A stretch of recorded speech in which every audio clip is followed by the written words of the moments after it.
All right, so here we are. It's Wednesday morning in San Francisco for, I guess, I don't know what the right day is, second day of the RSA conference. And we are doing cyber CROs in the Cybertruck. Today is with Craig McAndrews, who's the VP of Sales at Mezmo. Craig, welcome to the Cybertruck. Yeah, thanks for having me. Nice to meet you. Nice to meet you too.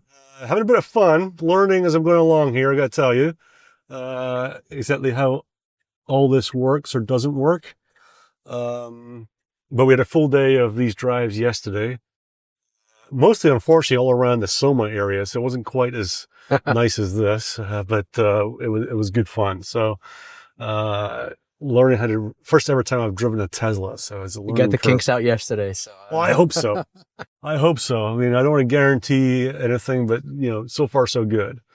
Tell me about your first ever RSA, Craig. What was that like and when was it? I think it was back in 2018, maybe, when I was with Chef Software. Okay, Chef. Okay. And Chef was in the infrastructure as code, security, or compliance as code space. So I think that's when it was. And, it was still fairly big then, but, yeah, it was interesting. I was new to the space then, and just, a lot going on, trying to understand. You get all sorts of walks of life in the security space going to the conference. So you never know what you're going to get when you get into, on the floor. And but it struck me to yesterday or Monday when I went down to the floor and I was looking for booth 239. And I looked up and I was at 6,000. It's like, wow. All right. Yeah, there's a lot there. I think this year there's 500 vendors. I don't know how each booth is classified, but there's a lot of people to try and make sense of and figure out how it all hangs together, right? It is. And, it's one of those things you try to put yourself in the shoes of a buyer and walking the floor. And it's got to be just so confusing and challenging. Bamboozling. What does everyone do and how's it different to the next guy? Exactly. Which space were you in beforehand? Well, I've been in a bunch of before Chef. Mm-hmm. So I started my career in Wall Street. Oh, okay. And I was, back when it was Chase Manhattan Bank, and I went through one of their global management programs, and everything was going on in tech, and out in San Francisco in the Bay Area. And I wanted to get out there. I ultimately made the jump from finance into financial software. And that's when I started, I started in consulting. And then I decided that, I really wanted to be in sales. And I was better suited understanding about the problems and making the connection between technology and the business problem than I was in a server room. Yeah. You don't want to touch your servers. Yeah. Real damage is done. Yeah. So then, it's interesting. I think my career was pretty much led by my interest in emerging technology. So I ended up being in, everything from, when search engine marketing, was emerging, Mm-hmm. and being in search engine marketing and, then getting into experience analytics when that became very popular. And then, I ended up working for Oracle for a while in their e-commerce business, where I ended up leading North America for their mid-market business. And then, I wanted something completely different. So I learned I wanted to get into startups, and I learned to Chef Software and went open source. So from Oracle to open source, e-commerce to infrastructure as code, compliance as code was so vastly different. I can't imagine. Yeah. And then from there, I went from, infrastructure as code, compliance as code startup into an AI-based startup. Okay. Yeah. So, So if I was on the show floor at the expo and I'm a CISO and I saw you and I said, hey, I've seen the name Mezmo, but I don't know what you guys do. Tell me, how would you answer that question? Yeah. Well, it's, I think I'd really just talk about the conversations that I've been having is, and the problems that I'm hearing other CISOs talk about, which is, one, specifying that we're in the telemetry data space. Okay. Right. And Mezmo was originally log DNA, and Mezmo's been, as a company from log DNA till now has been around for over 7 years. Okay. In log management. So, I'll explain that, we've got a lot of experience working with large volumes of data and all sorts of people from SREs to security teams trying to leverage the data to make sure that their systems are safe, secure, resilient. And specifically, the conversations that I've been most recently having with CISOs is around, just the lack of confidence in understanding their telemetry data, and the fact that they've got so much of it, getting access to it's really hard. Okay. And that, it's an ever changing environment and they don't understand exactly what's in the data. That's a very uncomfortable position for them to be in, especially when if you don't understand, how do you make the best possible decisions? So different, so then typically the conversation, goes into, and a lot of things we're hearing is, and, our downstream applications, SIMs, observability tools, their costs are blowing up. And, I'm kind of viewing that as the canary in the coal mine to bigger problems, right? Where you've got so much data. I was going to say, what's a common problem or a common use case that people latch onto when you talk to them? It's either, trying to understand the data, and controlling costs are the two biggest things that start to come up. And if they don't understand the data, what's the big impact of that? What are they saying? Yeah. So they're not, I would imagine anyway, tell me if I'm wrong. If the security leader complaining to his buddies, he's not saying, well, I can't make sense of my data. He's saying, I can't see this thing here. I can't see that thing there. Yeah. Where does it become real for them? It becomes real too when, trying to understand the relative confidence that they have, that they don't have something like PII or PHI in their telemetry data. Okay. Right. So you got user IDs, you got emails, you got social security numbers, all sorts of different things. There's so much data being generated, having the confidence that it's not getting through. Right. Okay. So the emotional word there is confidence, right? Yeah. So when we talk to people that they're not feeling confident that they know there's no PI or whatever inside their data, right? Interesting. And what is Mezmo's really unique take on this? What's the secret sauce that means that no one else can do what you do? Yeah. I think one thing is, there's a lot of great technology out there, and I believe we have great technology. I think it's we're taking a data engineering approach to how we're solving the problem and looking at the problem. So that approach in and of itself is unique. We're not looking to just get in and reduce the data, because it's the ability to truly understand what's in the data, so then you can make the right decision. So what we do is we'll connect and collect and aggregate any of your machine data, whether it's custom applications or standard commercial applications. And then we'll profile it. So that's a big first step, is truly helping people understand what is in the data, how much of certain data do they have. Because with that understanding comes confidence, and then you can make smart decisions. Okay. So then it's about, okay, so now I understand, how do we optimize? Can we take millions of log lines and turn them into one metric? If it's all the same, why do you need all of it? Right? Right there, you start to reduce.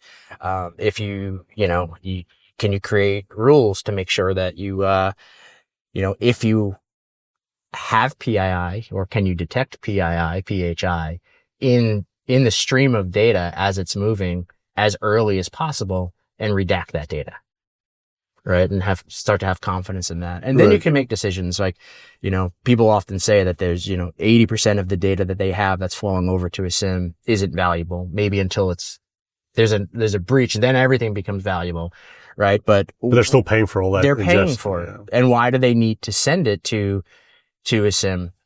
Because then the noise to signal ratio, it starts to get noisy, and it gets really expensive.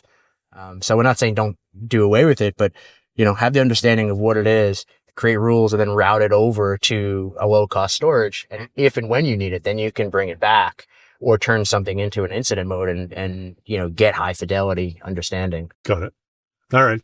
Let's talk about sales stuff. For your team, for 2024, would you rather they had more lower value opportunities in their pipeline, or fewer larger value opportunities in their pipeline? Can I say a mix of both? No, you gotta pick one. Yeah. If you had to pick one, I know it's unrealistic. It's very challenging. I would say, telemetry in the time and space that we're in right now, and it's emerging and exploratory for many people. I would say larger numbers of, and I'll qualified, larger numbers of smaller opportunities. Okay. Because it is exploratory right now. Yeah. People can get an understanding of what it is, how to operate, how it's going to work in their environment. And then, that's with the confidence that I believe we have great technology and it'll naturally expand because of the massive amount of data and the size of the problem. So you'll learn so much by having more as opposed to fewer. Yeah. I can imagine that's a big deal for both you and for the prospect as well, right? Yes. And then if you were to look out for a couple of years, let's say, what do you think the state of demand gen or pipeline generation is going to be? What's going to be working and not working in a couple of years? Yeah. I mean, obviously artificial intelligence we're already starting to see it. I think that's going to play a big role in it. And especially coming from that space and seeing how it can be used. And, I think it's one of those things. I don't think it'll do away with, like large, the smart people are going to learn how to embrace it. I even see, taking, earnings transcripts or, the public documentation, financial documentation and leveraging large language model to identify the key points, so I think it's going to help people get smarter and it's going to drive greater, for the people that embrace it, greater personalization. Greater intelligence to have more informed conversations. For the people who want to put the effort in to leverage it, though. Yeah, I feel like the more you can target effectively a person or a company and do it at scale and repeatability with someone who helps you, your online intern, your AI tool that helps you do that. Yeah. If I was a seller right now, I'd be pretty excited about that. It's great. It's really great. I mean, we're seeing it right now. We're talking with companies and just how quickly. I remember how long it would take me to look at 10K or to scroll through press releases. If you get smart on how to prompt an LLM, you can gather things really fast. But then you still have to be smart about ingesting and understanding it to have an intelligent conversation. Yeah. Yeah, but my experience has been that, most people you talk to will just agree that it's really important to do that. They'll start doing it, and for one account, and go, well, that took a long time. And then by the time you get to third or fourth account, you're like, I'll be all right. I don't really need to do that anymore. Yeah, it reminds me of like when I was at Oracle. There was tens of thousands of salespeople, and there was one seller that I was taken back by because he was so open about what he does and how he does it. Okay. And I asked him, I was just like, I'm really surprised, like, why are you telling everybody what you do? You're really successful. And he's like, because no one's going to take the effort to consistently do it. And it's right on. It goes exactly what you said. That's funny. Good stuff. What's one thing that you see that's widely held belief in sales and marketing that you think is just complete bullshit? I don't know. That's a tough one. I don't know. I think there's a lot. I think a lot of things falls into this type of category. You think about like different books that come out, different marketing approaches, different sales, kind of go to market approaches, and they become the flavor of the week type of thing. And then all of a sudden people think you can apply that that's the answer. And I don't believe it's ever the answer. I think it's sort of like it becomes like a montage of like, you take that in like challenger sale, right? Like You can't just challenger sale everything, but you take challenger with value selling and you incorporate it into kind of the toolbox. I mean, one of the things that drives me nuts is, and I think we're starting to see a change in it, for a while, is like, PLG. Oh, we're going to PLG. And it's like, yeah, great. Like, it's kind of like Vegas, right? You hear about everybody that wins when they go to Vegas, but no one wants to talk about how often they're losing. I love PLG. I think the concept is great where, when it's used appropriately. Right. And when the product is good enough to support it and the problem that they're dealing with is very specific and it does it in an elegant way. It's a great way to go about it. But when you get into enterprise selling and you have multiple buyers and complex workflows, I think it gets really, really challenging. It felt like there was a real excitement from, CEOs, CTOs, kind of thinking, well, we don't have the same huge expensive sales team, and yet we get all this, customers. But I think very quickly people find out that it doesn't always happen like that. Yeah, especially if you're looking at it and you say 70% of my costs are going to sales and marketing, and I'd love to reduce that. Yeah. Well, I get all these customers and they're paying me money, and I reduce my sales and marketing expense by 70%. Yes, I'll do that, right? And then the trick becomes is like, hey, I've got 100, 100 customers coming in, but they're only paying me $5,000. Like, how do I have to go enterprise? Then it's like, okay. Yeah. So, yesterday, Wiz announced a $1 billion round of funding, billion with a B, at $12 billion of valuation. In 5 years' time, do you think that Palo Alto will have the higher valuation, or do you think Wiz is going to have the higher valuation? Yeah, I saw that announcement, nicely timed. It's interesting too. Yesterday, last night, I was able to join the Night Dragon, Dave DeWalt's firm, who invested in Mezmo. Oh, really? The CEO, CISO roundtable presentations, and they had the CEO of Palo Alto Networks on stage. Okay. And they were talking about, and I didn't capture the exact time period, but he talked about how, hey, the last time I had you on here, we were talking about the path to $100 billion market cap. And you're basically at $100 billion market cap right now. Yeah. So when you see, okay, $1 billion valuation versus $100 billion valuation, and then the conversation led to, so Palo Alto Networks being on the path to $250 billion valuation. And what's that's going to take? It's hard for me to say Wiz. Yeah. Especially when you look at 350 million in ARR versus about somewhere in the neighborhood of 7 billion in ARR, revenue. Yeah. So I have to go Palo Alto, but I mean, you can't deny the excitement that Wiz is bringing to the space. And, it's interesting. I mean, they were pretty upfront in the announcement that part of the money, or most of the money, is going to be used for acquisitions. So they feel like they got to fill in probably some gaps in the product, but also some enablers to accelerate growth at the same time.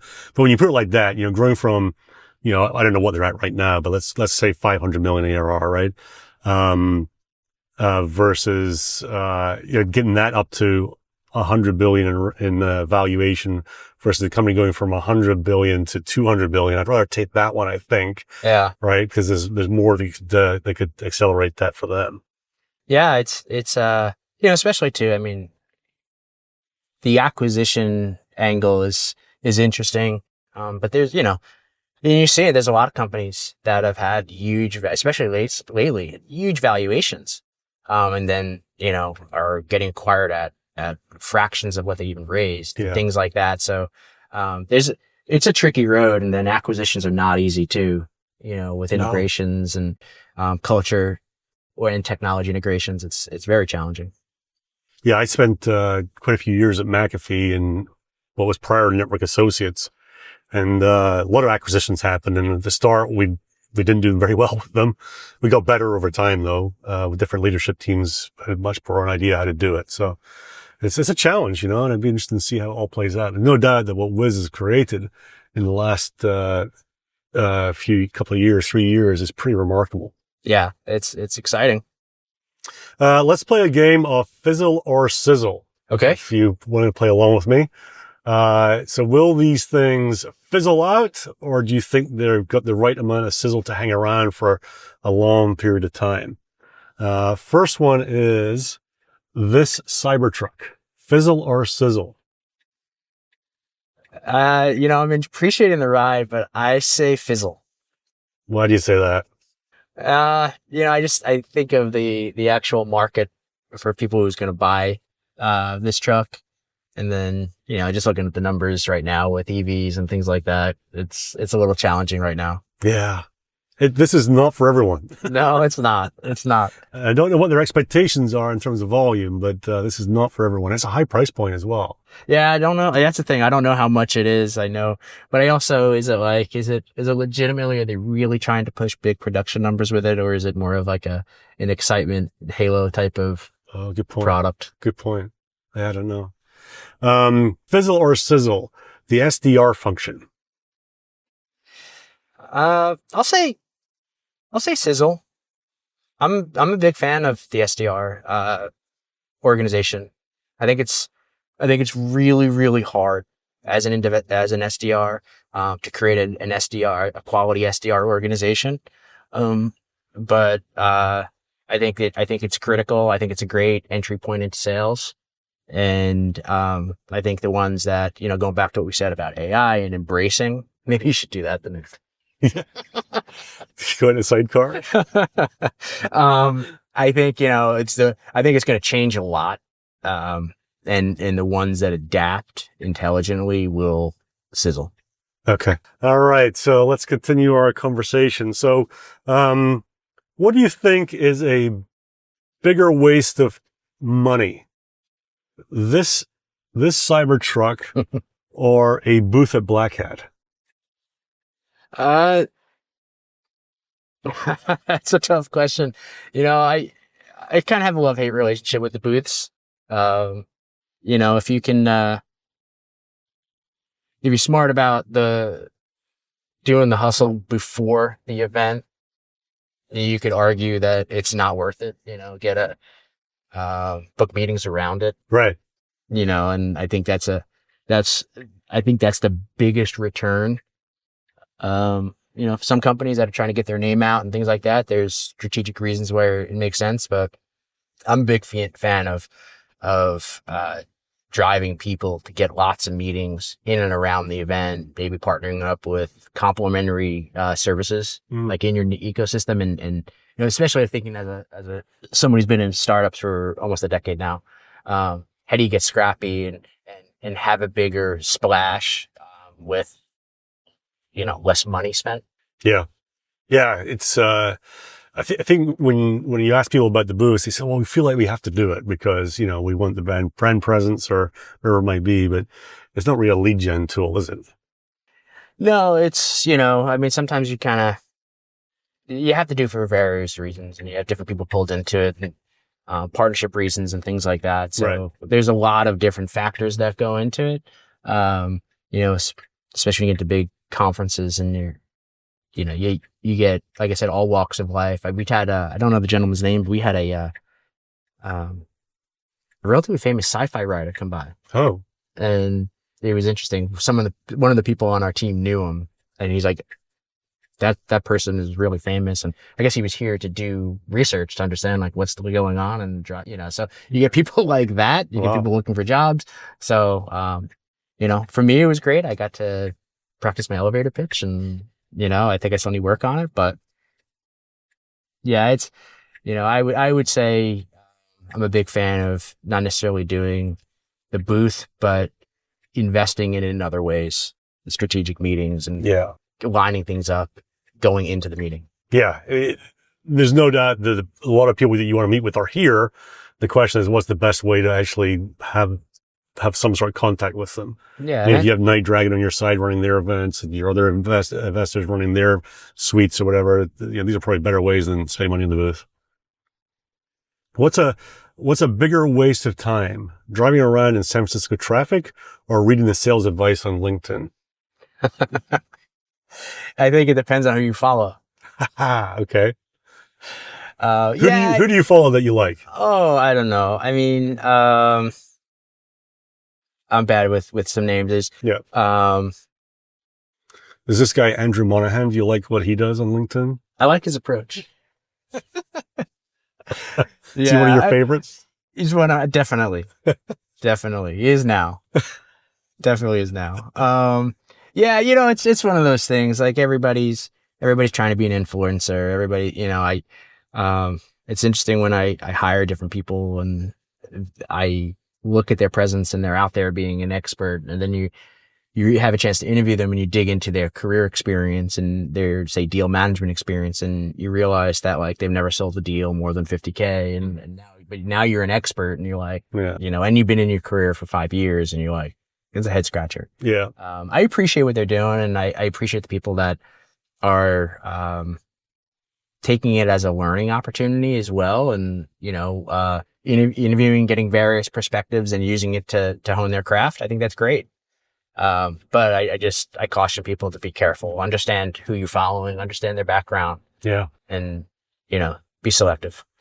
And then the final question for us on the right today, and probably the most important question, is, do you think that Taylor Swift and Travis Kelce will make it through the offseason? I think it's true love. You believe in love. You're a believer. I love it. You're an optimist. The relationship is strong. Yeah, I'm a romantic. My wife, if she hears this, she's going to laugh at that.